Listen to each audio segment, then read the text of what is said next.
Hey everyone, welcome. Today we're going to be looking at one of nature's most powerful and, well, most patient artists. It's a force that's totally invisible but can literally move mountains, one tiny grain of sand at a time. So, let me start by asking you to just look at this. I mean, how is that even possible? What kind of force can so precisely carve away the bottom of a giant boulder but leave the top almost completely untouched? It looks like it should just topple over. But there it is, perfectly balanced. Now, your first guess might be, I don't know, a river, maybe a glacier grinding away at it. But the real answer is something we feel on our faces every single day. Yep, it's the wind. Just wind, acting as the planet's master sculptor over thousands and thousands of years. So the big question is, how? How does air, something that feels like nothing, do that to solid rock?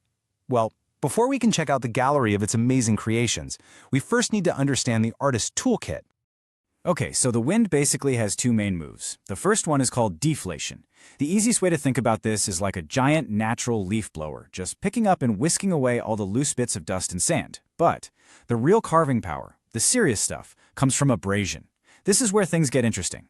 The wind scoops up all that sand and then weaponizes it. It becomes this relentless natural sandblaster, just scouring and scraping away at any rock that gets in its way. Of course, for any of that to work, the wind has to be able to move its tools, the sand and silt, and it does this in three main ways. The absolute finest, tiniest particles, like dust, get carried in suspension. They can just float in the air for miles and miles. Then you have your regular sand-sized grains. Their journey is called saltation, which is a great word. It just means they bounce and hop and skip along the ground. And for the bigger, heavier pebbles, well, they just get shoved along the ground in what we call surface creep. All right, so now that we know the methods, let's see what happens when you unleash these processes on a landscape for, say, a few thousand years. It's time to enter the gallery of erosion, a showcase of all the things the wind has carved away. And of course, the first piece in our gallery has to be the one that started us off, the incredible mushroom rock. So the secret to its bizarre shape is all about how the wind uses its tools. Remember saltation? That bouncing and hopping motion of the sand grains? Well, that means the wind's sandblasting power, that abrasion we talked about, is way more intense close to the ground. Most of the sand is flying around within the first few feet of the surface. And the result? The bottom of the rock gets chewed up and eroded much faster than the top. And voila, you get this stunning, iconic pedestal shape. Next up, we have a landform that honestly looks like it was plucked straight from the surface of Mars. This is a yardang. Yardangs are these super long, streamlined ridges that are carved right out of the bedrock. The coolest part is that they always form parallel to the main wind direction. So they're kind of like giant weather vanes that are etched into the planet itself. They happen when you have alternating layers of hard and soft rock. The wind's sandblaster just tears through the weaker, softer layers, leaving the tougher rock behind as these dramatic, sharp ridges. But the wind's artistry isn't just about making these huge, dramatic structures. It can get really detailed, working on a much smaller scale. It can even sculpt individual rocks into these beautiful objects we call ventifacts.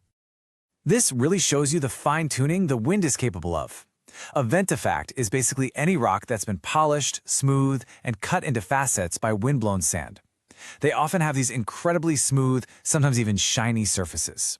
And geologists absolutely love these things because the angles of those flat faces are a direct record of which way the wind was blowing thousands of years ago. It's like a little history book written in stone. Okay, so up until now, we've only really seen wind as a destructive force, right? Tearing things down, carving them away. But what happens when the wind gets tired, when it slows down, and has to drop everything it was carrying? Well then, it becomes a builder. Welcome to the Gallery of Deposition.